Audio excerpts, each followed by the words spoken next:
Olá, seja bem-vindo ao mundo de regeneração. Sinta-se em casa, sinta-se no seu mundo. Hoje, dia 24 de outubro, se é seu aniversário, receba os nossos parabéns e de quem te enviou essa mensagem também. Fique aqui com a gente, acompanhando nossas mensagens do dia e acompanhando a leitura de trechos do livro Não Leve a Vida Tão a Sério, de Hugh Prater. Olha só, na leitura passada, nós lemos um trecho em que o autor contava que estava escrevendo um de seus livros, falando sobre bons pensamentos, boas atitudes, quando os filhos o chamaram para fazer um cachorro-quente e a mãe não estava ali presente. Ele parou bem contrariado de fazer o que estava fazendo, escrever sobre bondade e foi um pouco de mau humor fazer o cachorro-quente para os filhos. Mas aí ele parou e viu o paradoxo que era essa atitude dele. Ele escrevia sobre uma coisa, bondade, boa vontade, e fazia totalmente o oposto. Ou seja, ia preparar um cachorro-quente como se estivesse sendo obrigado a fazer uma coisa boa ali para os filhos. Então ele pensou em resolver esse problema, esse dilema filosófico dele em duas etapas. Na primeira etapa que ele nos contou, e nós lemos no vídeo anterior, era que para eliminar o que impede a experiência de plenitude e paz, você precisa examinar o impedimento. E ele examinou aquilo que ele estava sentindo e percebeu que ele estava com um sentimento assim automático de que teria que parar seus afazeres para fazer uma outra coisa obrigada que ele não ia gostar de fazer e que ele não queria fazer. Mas examinando a si próprio, ele percebeu que ele queria sim fazer aquele cachorro-quente e curtir a alegria de ver os filhos felizes por receber aquilo. E então ele pensou que estava realmente num pensamento automático, né? Ai, que droga, tenho que parar de fazer alguma coisa para atender a um pedido de outra pessoa. E quantas vezes nós também não temos esse pensamento automático, não é verdade? Será que realmente nós não queríamos fazer aquilo que nos deixou tão preocupados ou tão de mau humor? E será que realmente a gente precisava se dedicar ao que a gente estava fazendo antes, aquele trabalho, ao invés de parar e se dedicar um pouquinho às outras pessoas? Pois é, ele percebeu que a gente refletindo sobre as nossas próprias atitudes, nós podemos ter surpresas. Então ele viu que ele estava sim feliz parando o trabalho para fazer o cachorro-quente para os filhos. E aí ele colocou também uma segunda etapa, que é essa que eu vou ler aqui para vocês, olha. Antes de entrar na etapa 2, quero destacar um aspecto essencial dessa dinâmica. Percebi que na tentativa de entender o que eu realmente queria fazer, eu teria sabotado todo o processo de desprendimento se houvesse desejado que os meus filhos ou a situação mudassem. Então ele fala aqui de se desprender daquilo que nos deixa infelizes, soltar e levar a vida mais levemente, como diz o título do livro dele, não levar a vida tão a sério. Então ele percebeu que realmente era ele que tinha que se refazer, reinventar ali e não esperar que os filhos mudassem, que os filhos fossem independentes, fossem lá preparar os próprios cachorro-quentes e o deixassem em paz ali com o trabalho dele. Ele percebeu que não podia esperar isso dos outros, que realmente era só ele próprio que podia mudar essa situação para algo positivo. E foi o que ele conseguiu fazer. Olha só o que mais ele nos conta. Sempre que desejamos que as pessoas mudem ou que as circunstâncias nos sejam favoráveis, estamos de alguma forma nos eximindo da responsabilidade por nosso estado mental. É como se assumíssemos o papel de vítimas e ficássemos torcendo para sermos poupados. Com certeza existem vítimas de verdade, mas em geral nos colocamos desnecessariamente neste papel e fazemos isso todos os dias. E foi o que aconteceu com ele quando os filhos o chamaram. E quantas vezes, né, nós também nos colocamos no papel de vítima quando os filhos nos chamam ou quando alguém no trabalho nos chama, temos que interromper algo e pensamos que, puxa, vamos fazer outra coisa obrigado quando poderíamos ser deixados em paz. Então, olha só, isso é se colocar no papel de vítima também. O melhor é analisar e ver os prós e os contras. Às vezes compensa sim você parar uma atividade e depois retomá-la, mas nesse meio termo fazer algo bom, fazer algo com um pouco mais de leveza, ao invés de fazer algo xingando ou resmungando. Quando o objetivo é manter o senso de integridade, independente do que acontecer à nossa volta, não nos tornamos vítimas, não fica fora de controles, se quisermos. Somos nós que deixamos as pessoas e as situações serem quem são e o que são.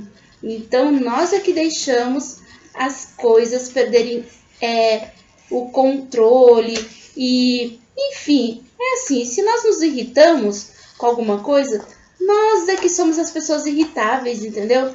A gente se irrita só com o que a gente quer, não adianta culpar os outros. Isto não quer dizer que aprovamos a maneira como se comportam e também não significa que deixamos de nos proteger das pessoas destrutivas. Não sei se você já percebeu a frequência com que os motoristas se colocam em risco só para dar uma liçãozinha a um outro motorista no trânsito. Às vezes vemos algumas coisas assim, né? Atitudes impensadas. É comum acelerarem para mostrar a outro que não é correto mudar de pista, ou grudarem atrás de quem está indo muito devagar, ou mesmo não deixarem espaço para aquele carro que forçou a entrada bem na sua frente, depois de uma ultrapassagem perigosa. Pois é, esses justiceiros do trânsito são exemplos clássicos de vítimas que se fazem de vítimas.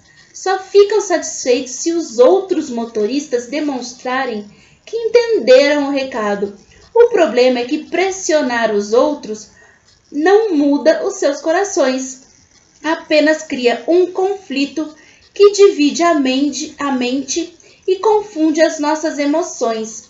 E outra, né? Se você vai fazer aí uma pressão, fazer algo errado para ensinar que a outra pessoa também está errada, então você se coloca no mesmo patamar que ela, né? Se você acha alguém um babaca no trânsito, mas para mostrar isso para ele você faz outra babaquice, não há diferença entre vocês dois.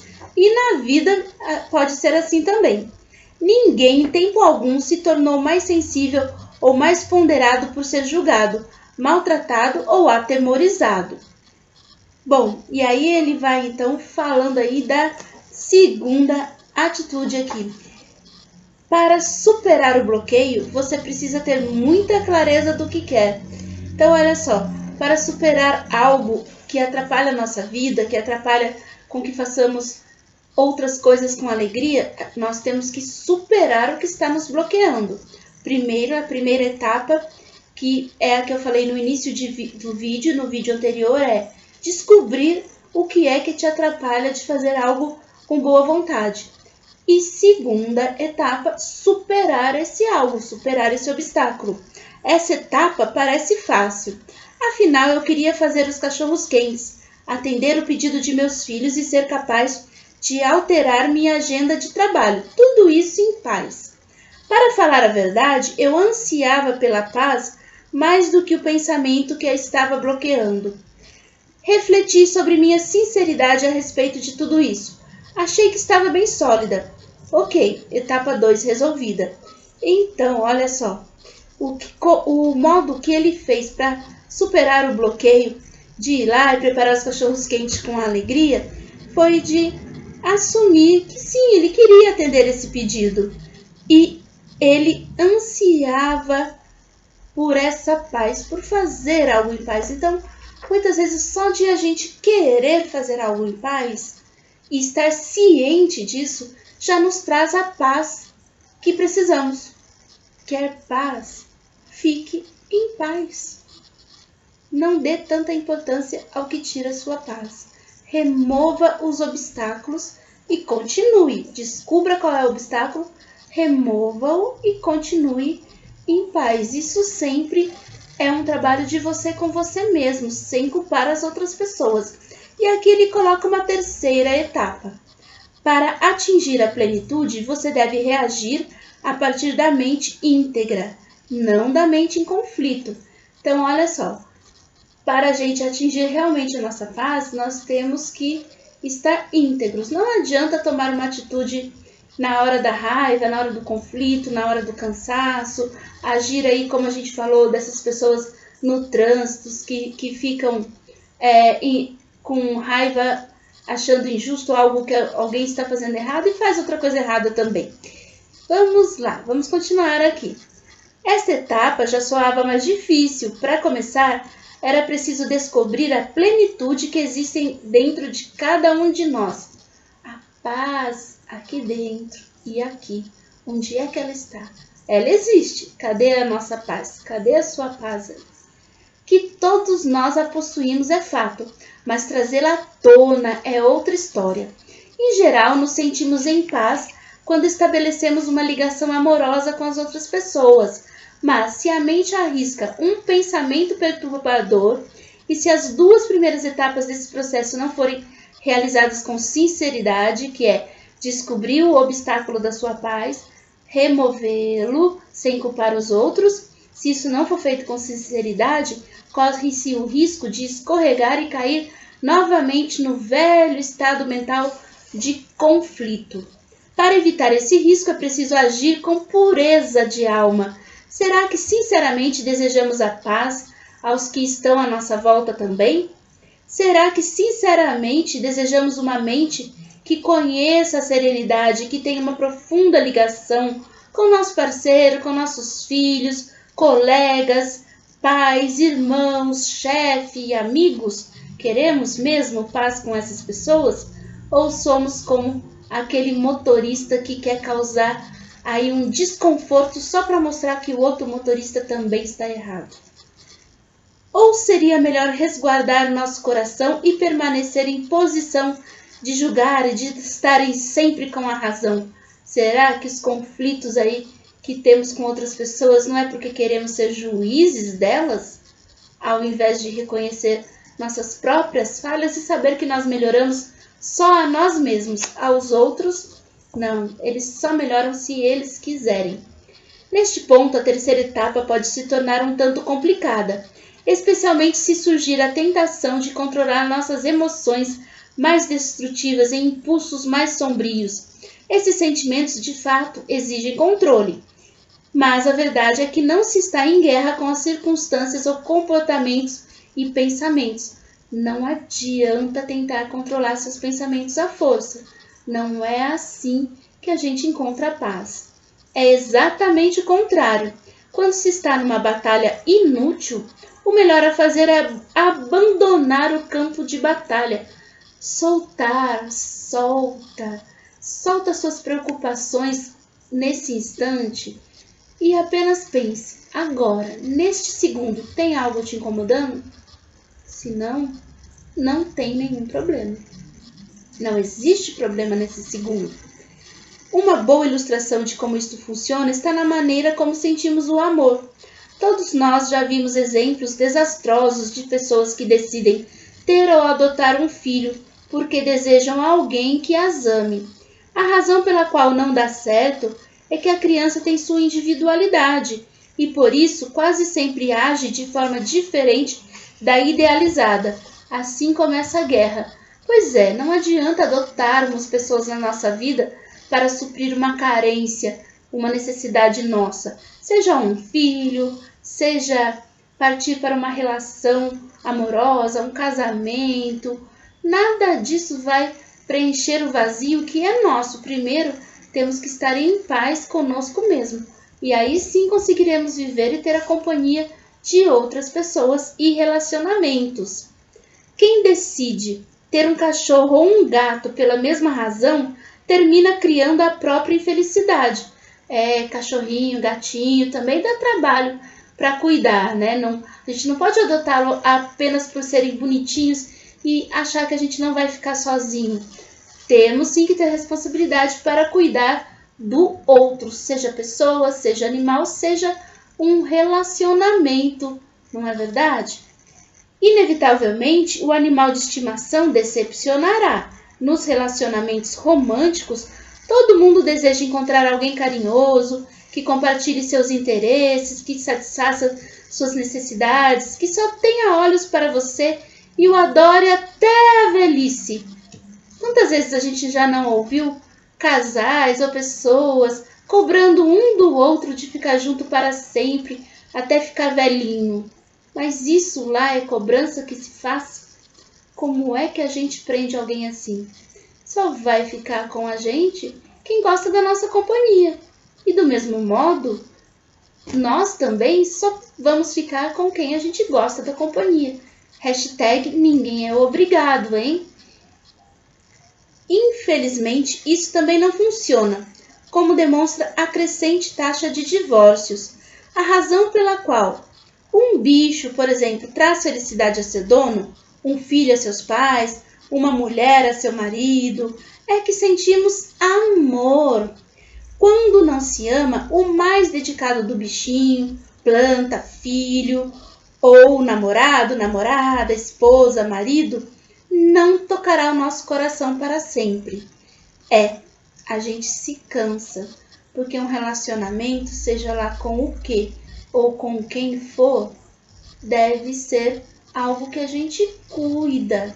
Dá um trabalhinho sim, mas se existe amor, esse trabalhinho vai ser sempre um trabalhinho bom. Simplesmente não funciona assim. Ir lá e adotar uma pessoa ou um animal ou até uma planta por carência. Isso chega a ser egoísmo, né? Por milhares de anos nos disseram que o amor é maravilhoso. A maioria das pessoas acredita que ser amado é uma sensação maravilhosa. E é, mas antes de você conhecer o amor, é preciso amar. Quando se ama, você recebe mais do que a sensação de ser amado. O apóstolo João disse: amai-vos uns aos outros, porque o amor é Deus. E todos os que amam nasceram de Deus e conhecem Deus. Os que não amam nada sabem dele, pois Deus é amor. Pois é, olha só. O autor cita até a Bíblia, hein? Para falar aí dessa importância de nos cuidarmos para não cair em relações que são ciladas, né? Como é fato que, quando as pessoas amam, elas ficam completamente envolvidas na sensação do amor. Há pais e mães que se sentem felizes por ser amados por seus filhos problemáticos, seus bichinhos complicados e seus parceiros complicados também. Encontramos casais muito idosos que, obviamente, não são mais atraentes como eram no passado, mas conseguem enxergar e sentir a beleza do amor. Para que isso aconteça, basta acessar a sua mente amorosa e tranquila, e não aquela mente ocupada e fragmentada, medrosa. Saiba que ninguém passa diretamente de uma abordagem conflitante para uma de pura unidade e paz. Para ser realista, fazer o melhor possível hoje já é ótimo. Basta um pequeno progresso a cada dia. Afinal, é o rumo que importa. Este é, sem dúvida, um objetivo mais estimulante e mais produtivo do que tentar a realização total e plena. Então, pessoal, aqui o autor ele nos mostra que precisamos sim, quando encontramos alguma situação que nos deixa irritados, nervosos, parar, nos analisar, ver qual é o obstáculo e transpor esse obstáculo por nossa própria conta, sem colocar a culpa em ninguém. E isso acaba realizando muitas alegrias e felicidades na nossa vida. Então, pense nisso no dia de hoje. Como você está fazendo suas coisas? Tem algo aí que te deixa de mau humor por fazer? Pense, por que é que vem esse mau humor? Será que tem como fazer isso de uma forma mais pacífica, amorosa e que você se realize mais? Será que você pensando no resultado desse esforço não vai te trazer aí uma alegria no coração? Pense nisso e assista nossos vídeos enquanto você reflete. Tem muito mais reflexão aqui no canal para você. Estamos tentando aí nos superar a cada dia e convidamos você para nos seguir. Aqui você nos ajuda, nós ajudamos você. Vamos juntos? Vamos lá? Um abraço! Até a próxima mensagem do dia.